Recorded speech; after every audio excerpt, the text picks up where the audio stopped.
Yesterday, we discussed in this mamar, this Hasidic essay written by the first Rebbe of Chabad in the book called Torah Or. We discussed another aspect of Chanukah, the holiday of Chanukah. And we discussed, we said that Chanukah corresponds to what's called it's mentioned in the prophet Micha, and it's explained in the Talmud in Sukkah, that there are 7 shepherds of the Jewish people and 8 anointed men. 7 shepherds of the Jewish people are very well known in the holiday of Sukkot. There is a custom that every night we invite another one of these 7 shepherds of the Jewish people into the sukkah. They're called ushpizim, like guests. The first night is Abraham, the second is Yitzchak, Yaakov, Moshe, Aaron, Yosef, and Shlomo. Yosef and David. Sorry. Some people say Shlomo and David. And these were 7 Jews that they provided the Jewish people with an inner motivation to serve God, an inner personal motivation. Abraham, for instance, he opened up the channel to love God. Yitzchak to fear God. Yaakov was to be balanced in serving God. Moshe and Aaron, it says, is Netzach and Hod. Moshe gave the Torah, gives the power to defeat the bad, Hod, power to surrender. However you can figure it out, that's what Moses and Aaron, they opened up what's called the 7 facets of the personality, corresponding usually to emotions of God. So anyway, they Moses, Aaron, Yosef, they were spiritual people. Of course, they opened up, they were physical people, but they opened up these spiritual connections to feel God, to be in love God, which is so very, very essential to Judaism, and they're essential to life. It says that's what Moshiach will do. He'll bring the whole world to love God and fear God and appreciate God, and etc. God himself, the creator, not any of these people or idols or things like that. And his Torah, of course, that's in it. But then that's good in the time when the Jewish people have a holy temple. And when everybody can see that we're just creations and that God is infinitely more real than we are, and that he really cares about us, and he cares about all our details, and etc. That's when we feel all that. That's when we feel it. That's the whole idea of the temple, that God really cares about the details. God personally himself cares about the details, and every Jew really wants to serve the Creator. People are not thinking about going to heaven and things like that. They're thinking about serving the Creator. That's the Holy Temple. But when there is no Holy Temple and the Jewish people are in exile, so what keeps them going then? What keeps them going? Yeah. Well, you have the love of God. Where? Who says there's God? You have fear of God. What do you fear? What are you afraid for? You're paranoid. I don't see what are you afraid of? You see God somewhere? Were you looking over your shoulder? Where is he? Right? You have emotions about God. Where is God? So in the time of exile, when you don't see any signs of godliness, so what's going to connect the Jews to God? Right? What's going to connect the Jews to God? And then develops all these weird, dream-like states where Reform Judaism, conservative Judaism. The Torah is not true. The Torah is a little true. Is a little bit true, and there's no such thing as the Torah, doesn't exist, and there's no such thing as God. These are Jews, right? There's this type of Judaism, Reform Judaism, conservative, and then Reconstructionist Judaism, and who knows what. Everything goes. Everything goes. There's no laws. There's no, everybody make up your own laws. That's because we're in a dreamlike state. There's no revealed godliness. True, in the time of the temple, there was also a lot of sinners, but that's because people are people. God gave us what's called a selfish impulse, and you can reveal as much godliness as you want to, but it's not going to take that away until the person dies. It goes up to heaven or hell or wherever he goes to. then you realize what the truth is. But then it's too late. You can't make any choices. When you're in this world, you have free choice. So even at Mount Sinai, when God revealed himself to everybody, everyone was in the Holy of Holies.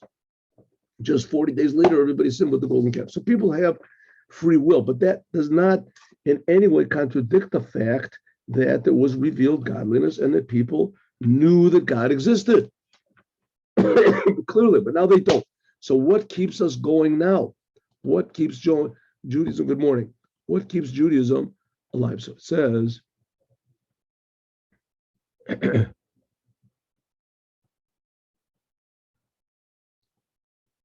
this is what's called the surrounding level. This 8 anointed men. This 8 anointed, did we get up to here?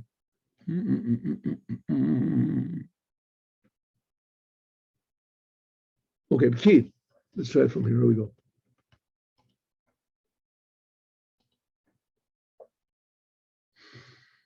The eight people, this is the inyan of what's called Hamshachat Bechinat HaMakif. This is what's called a surrounding level. What's it mean, a surrounding level? People have this vague feeling that, maybe there really is, God, maybe what it says in these books, that God is creating us, and that God really cares, and the Torah is true, and God really took us out of Egypt, and he really did give us the Torah. Maybe all these stories are really true, it sort of rings somewhere down deep, it sort of does ring true. It does ring true. And, when you put on those tefillin, something does happen. It does happen. A little tiny, what's called a kol damama daka, the small silent voice, is there saying, you're a Jew. After all, you're a Jew. What does it mean? You don't know what it means. Don't pretend you know. You don't know. You sure God doesn't exist? Are you sure God doesn't exist? You're sure 100%? Huh? Maybe a little tiny doubt, and maybe that doubt is right. That's what's called a makif. It's a surrounding level that doesn't really come into your day-to-day personality, right? It's very, very easy to scoff at a person who is religious, or to scoff at any religious feelings that come up inside of you, not religious, Jewish feelings.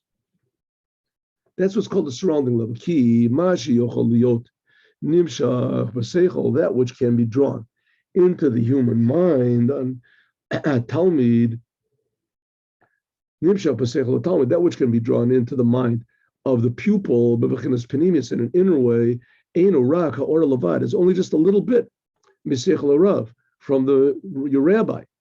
And therefore, lo koyim anish adaita l'rabbi, says therefore a person cannot reach the spiritual level of his teacher until 40 years. Why? Because that's the inner level. That's what's like the 7 shepherds. And then you get a feeling of godliness, but it's only like a little ray of godliness. It's only what you can appreciate, but you can appreciate it, which is not the case now in the time of exile, where we don't have anything on the inside. But on the other hand, what we do appreciate is an aspect of God which is above understanding, and that's true godliness. That's true godliness. So even though that in the inside everything is messed up, and on the outside everything is lochi, and therefore Ne'emar, like it says, Ashur ki yavo v'hakimosi alav, hakimono alav, I will establish for you Sheva Roim, 7 shepherds, v'shmona nesicha Adam, and 8 anointed men. She'al yidei shmona nesicha, by means of these 8 anointed men, right? We said it was like what do we say? Yishai, people that didn't that didn't die because of their own, and because of anything they did. Just because of that, there's death in the world. There's a story with, what is it, Reb Chanina ben Dosa? Is it Chanina ben Dosa, I think? That there was one city that was terrorized by some weird snake or serpent. I don't know what it was. Anyway, it would bite. It's a long story, but I think it's in Tainit, right? The Gemara. So, however it is, this serpent would bite people. So, anyway, the end of the story is that Reb Chanina ben Dosa said, "Don't worry about it," and he went and put his foot over the hole of this serpent, and the serpent came out, bit him, and the serpent died. So people said, "Woe to the people." Woe to anyone who is bitten by the serpent, and woe to the serpent that beats Chanina ben Dosa, that bites Chanina ben Dosa. So they asked Rabbi Chanina ben Dosa, how did you do it? How could you do it? I mean, you put your foot over this hole. So he said, it's not the snake that kills, but it's sins that kill. And there's a people that are selfishness, that's what kills a person. So it's true that death was determined in the world, and it must have been that Rabbi Chanina ben Dosa knew that his time to die didn't come. But the fact is, he didn't have any sins. He didn't. What do you mean sins? He didn't do anything selfish. He didn't learn Torah just for himself or to go to heaven or something like that. So he says this is a level which is above death. This is a level which is totally crazy. And therefore, Ne'emar, it says, oh, there's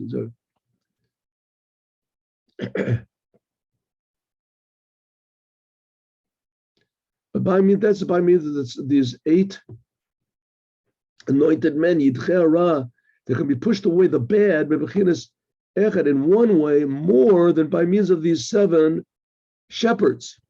Because the shepherds, the shepherds like Moses and Abraham and Yahweh, they activate our personality. They activate our, if you want to call it ourselves to serve God. But when it activates ourselves, our personality, our love, etc., with a lot of different, when the things come down, like into day-to-day life, there can be from this a nurture to bad. Al derech mashav, for instance, it says like tzipurna yadayim, like it says from the fingernails.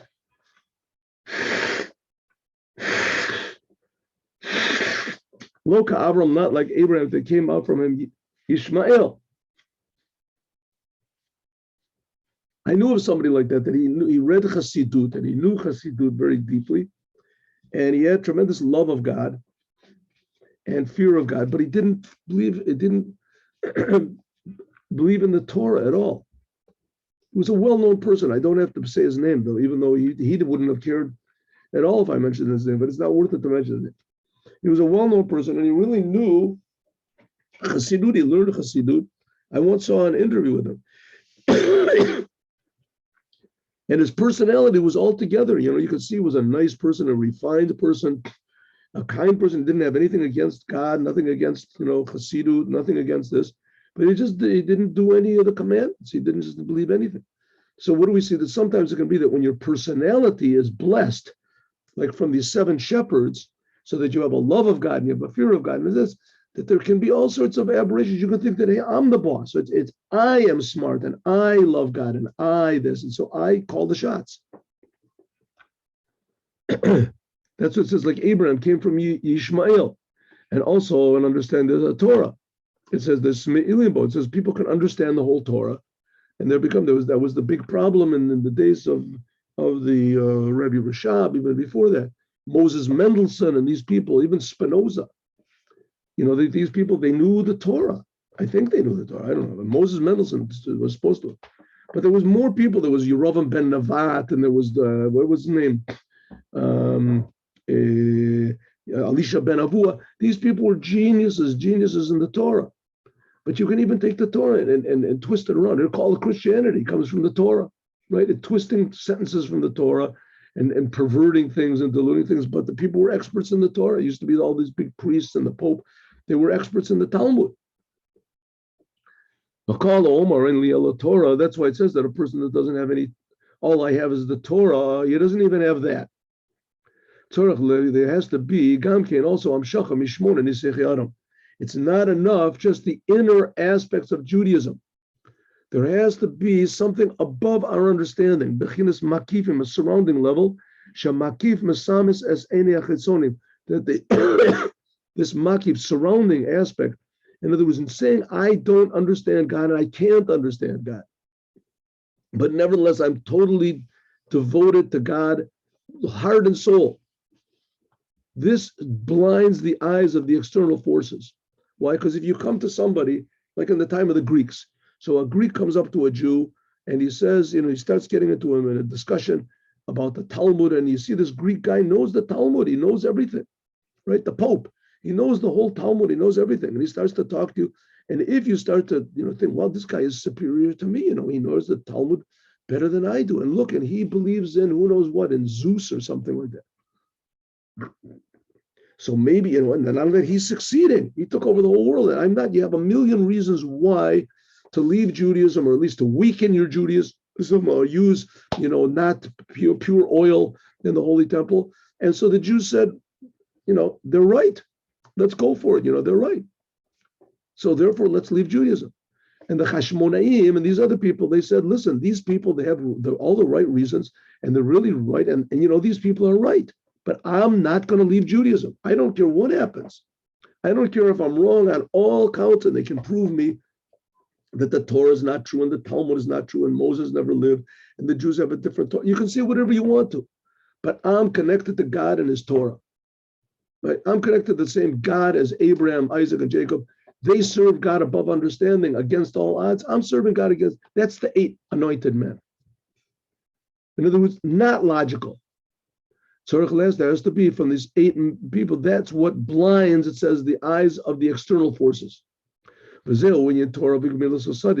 idea of Torah and Gemil Chasadim. Sha'al Yadei, the Torah, by means of the Torah, is drawn down. Excuse me one moment.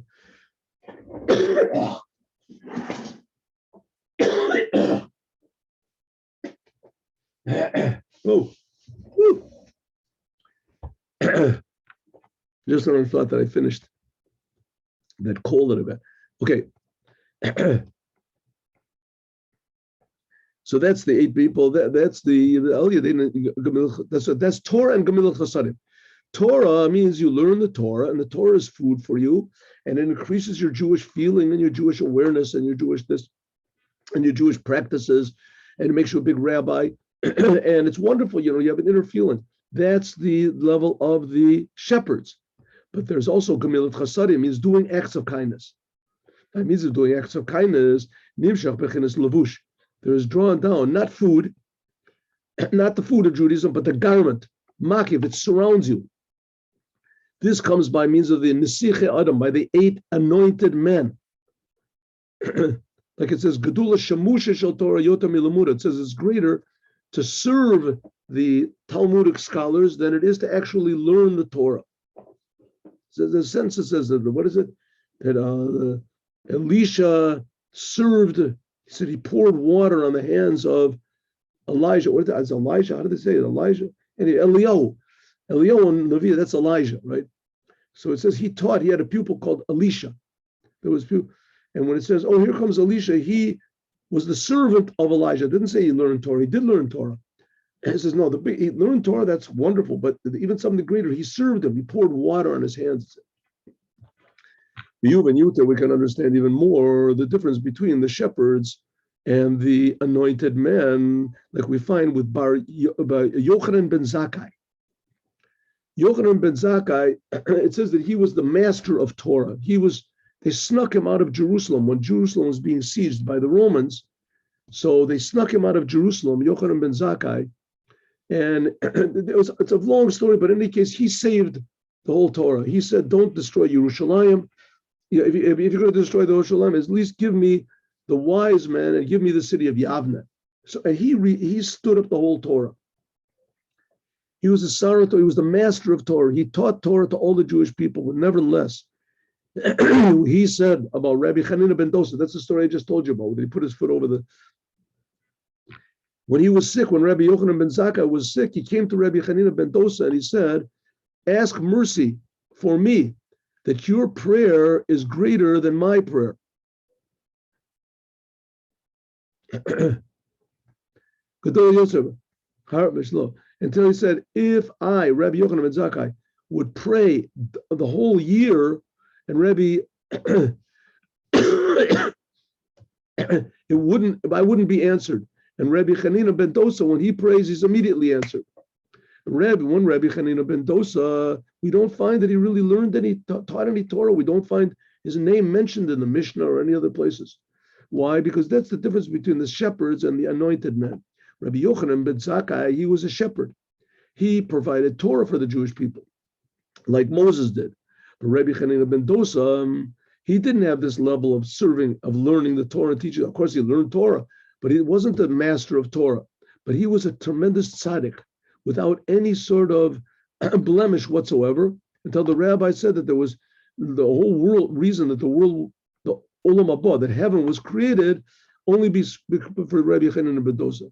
It says the whole entire world exists because of the merit of Hanina ben Dosa.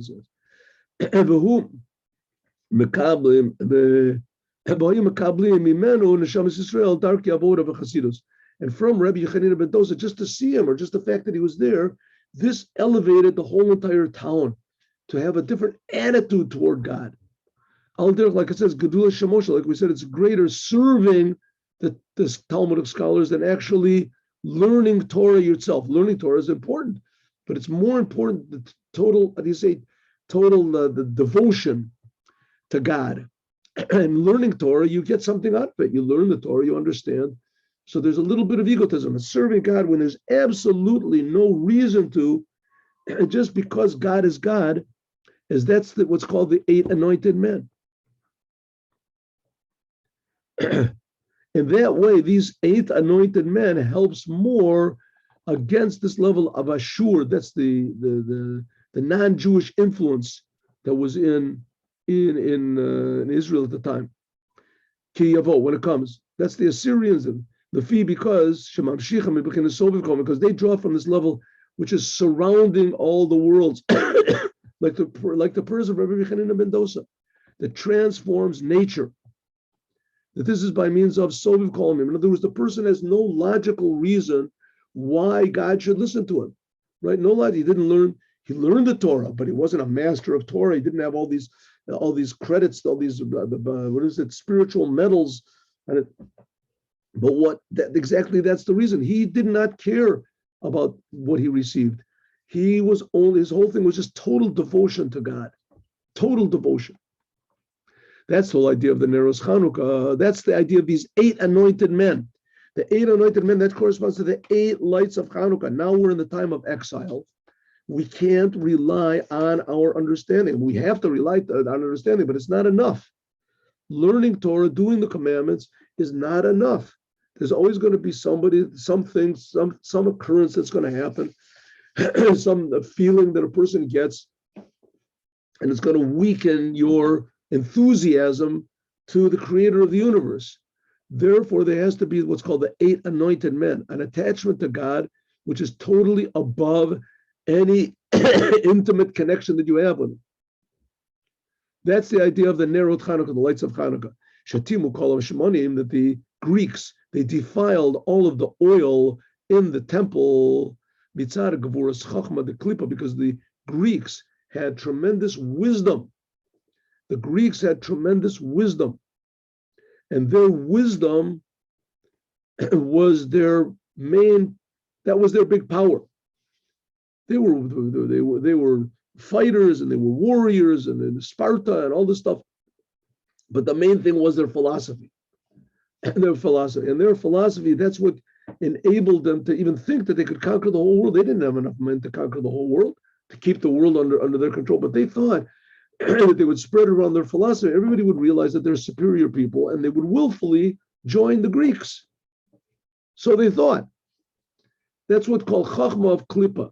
I mean, the fact is, I learned in university, some of this Plato a little bit and Aristotle. I mean, I forgot everything I learned in university. If I learned anything, I was there in university and I got a degree in philosophy. But in any case, it never really appealed to me, all their ideas. But it was interesting to see how a person can, be so, interested in details that are just theories, just theories. He just thinks this way, and other people, think the other way and think the other. But at least it shows that they were interested in life. They were interested in life, and they convinced a lot of people. And it was big excuses. Also, they developed amazingly complicated and detailed excuses for doing anything you want to. Any sort of a pleasure that just appeals to you. You can do it and conquer the world and, rape and kill and murder. They had philosophy for everything. They even had ethics, So that's what's called the wisdom of Klippa. With wisdom, the power of wisdom, Chachma, philosophy, you can excuse anything. You can not only just excuse, you can justify everything. You show everything is good. Right? The worst things in the world. Look at Hitler. Look at these people. The church. Right? How many people they murdered and tortured them with the inquisitions and things like that. And therefore, that's what the Greeks did. The Greeks could not stand this idea that there's God that creates us and cares about every detail in the world. It took the Jews out of Egypt and he gave them this book, the Torah, and we must live according to the Torah because that is God's will and there is no other God and there is no other will. They did not like that idea. And in fact, no one likes that idea. No one's evil impulse likes the idea. But everybody's good impulse does like the idea. Okay, and therefore, therefore, the Jews, because the Greeks had conquered the world physically and also intellectually, so the Jews, in order to connect to God, which that's the essence of Judaism, connecting to God, they had to draw down, they had to connect to something which was above understanding, above even holy understanding. That's from these 8 anointed men.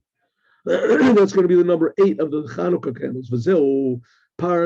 And that's the bottle of pure oil that was sealed with the seal of the high priest. That was the high priest. That's his level of Rav Chesed, of tremendous, infinite love.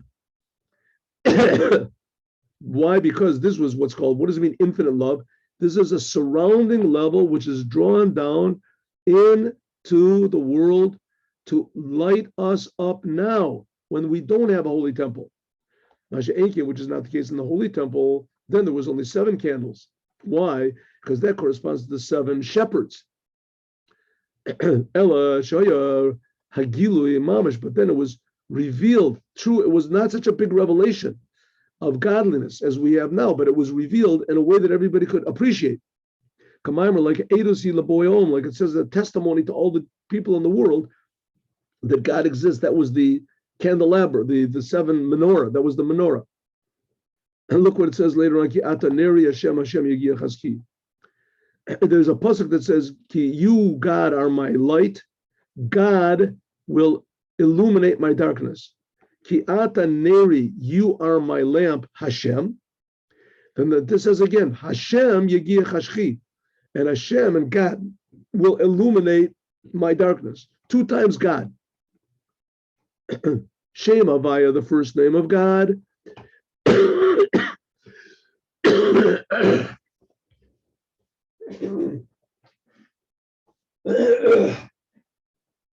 Excuse me. Sorry.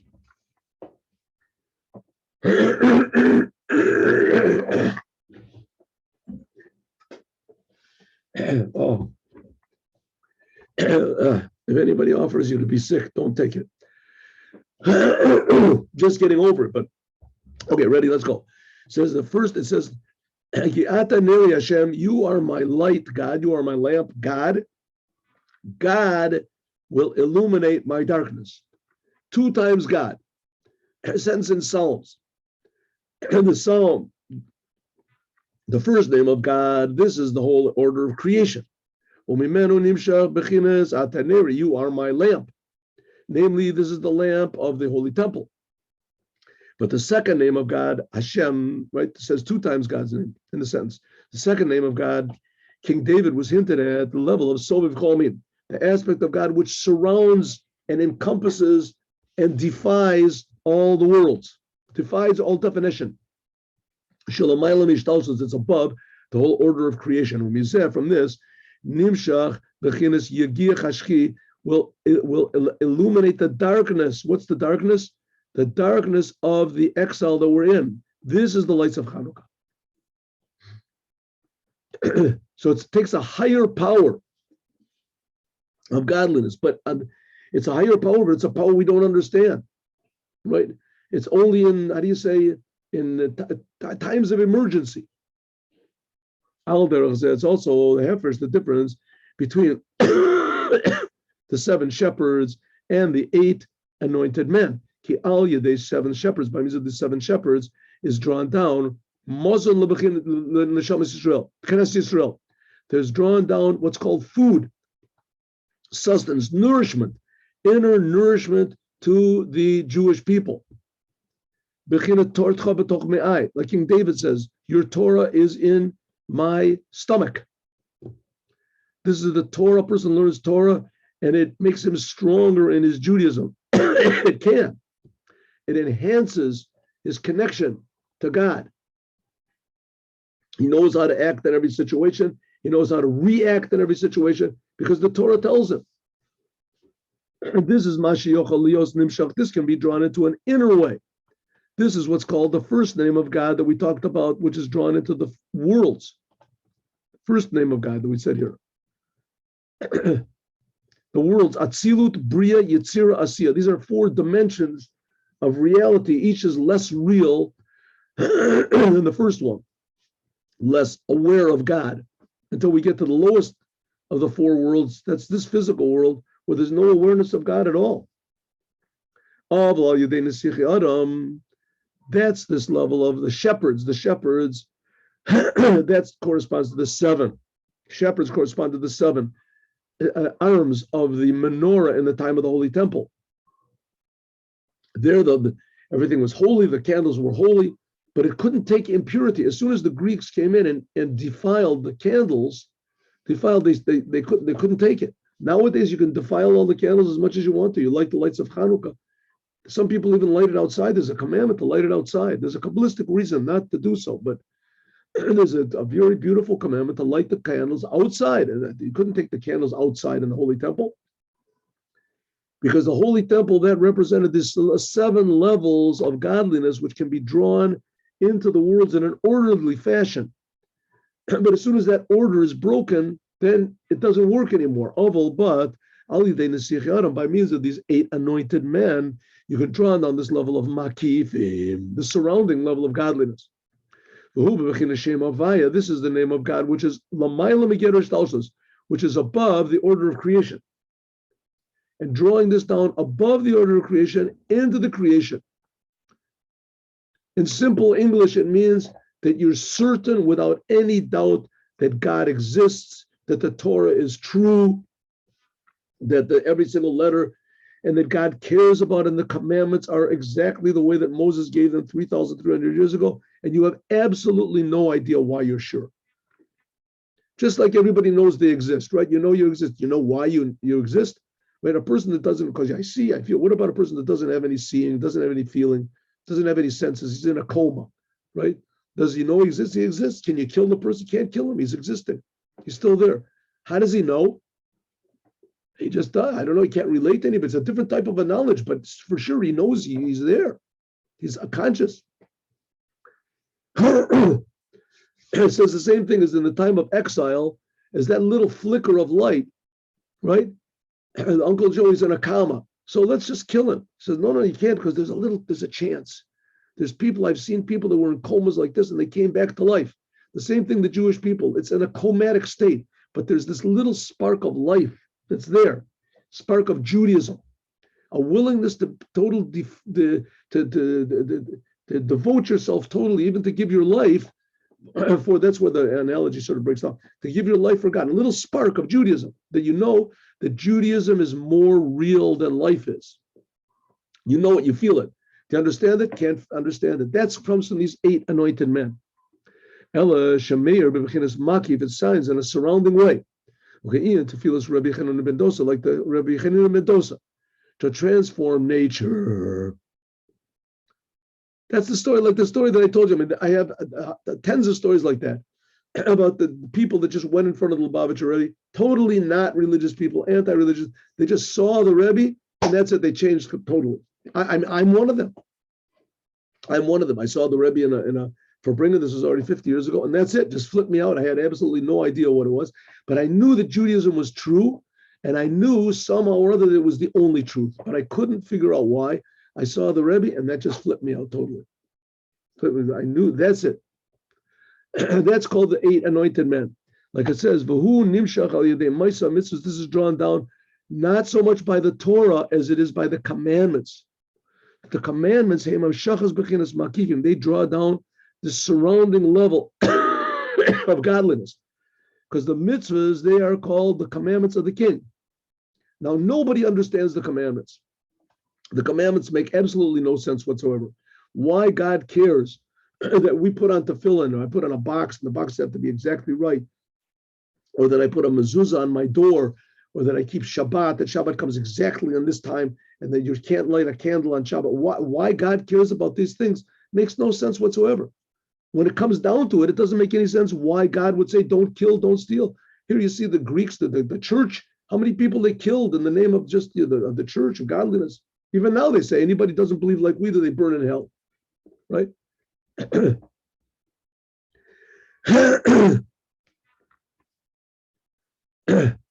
Who says that killing is bad? Who says that killing is a bad thing? It says in the Torah it's bad. Was okay. The fact is that the commandments make no sense. Even the most sensible ones, in the end, why God would care. I can understand you shouldn't kill because it destroys society and etc. All you, they said, by means of the commandments, which the commandments make no sense, that's like connected to the 8 anointed men. All you, they said, by means of this, that's what the Lubavitcher Rebbe wanted, that we should go around, put the tefillin on people. And that's why miraculously, even the most non-religious Jews do the commandment of lighting the candles of Hanukkah. And even more, they even make a blessing. Almost all the non-religious Jews, they know the blessing, right? I remember that's how it was in my family. Nobody did any commandments. There was no Shabbat or anything like that. But Hanukkah, everybody knew the command.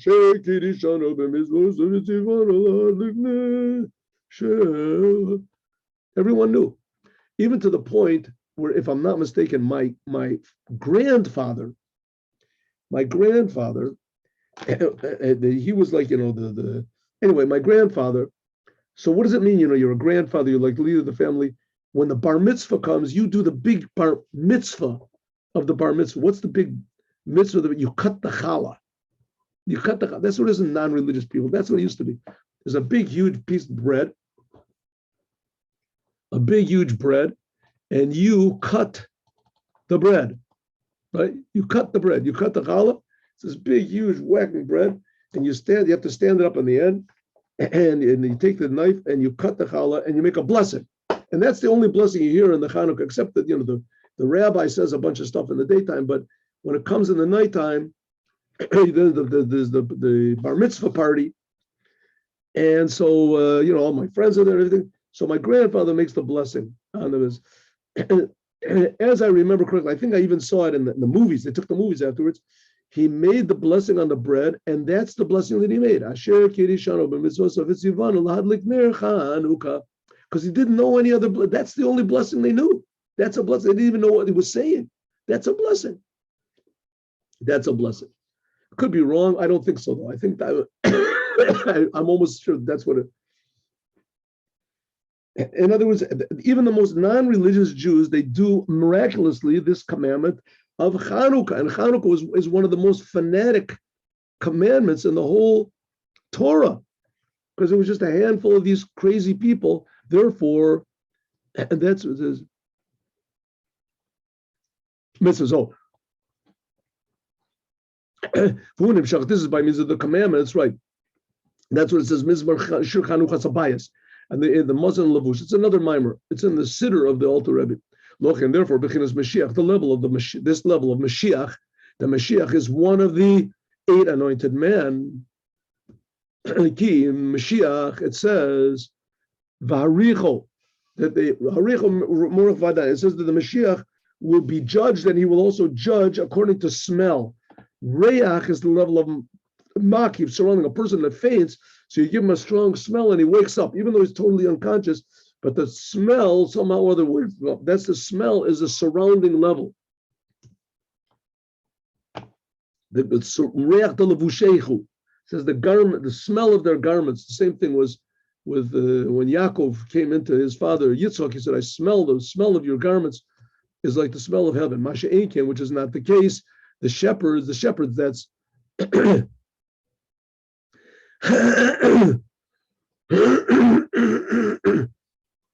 well, the comment, and later on, Yabor will explain that really Mashiach has both of these levels. Mashiach says he's going to be a teacher. He's going to be like the 7 shepherds. He's going to be a teacher like Moses. And he's also going to be a king like David, which is a surrounding level. So Mashiach is going to have both. He's going to have both the surrounding level, this level of the 8, and also he's going to have the level of 7, that he's going to teach us Torah, and that we're going to understand. Tomorrow, God willing, we'll answer the question, why the argument between Beit Hillel and Beit Shammai. Remember, that's how we started off?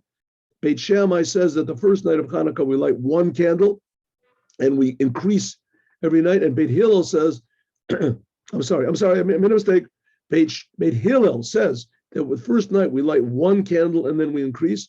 And Beit Shammai says the first night of Hanukkah we light 8 candles. Shammai, 8, first night. Shammai says the first night we light 8 candles, and we don't do it like that. We light 8 candles and we get less and less. Why? What's the reason? We're going to talk about this, what God willing, tomorrow. And now let's go to learn the Davar Malchut. Shalom.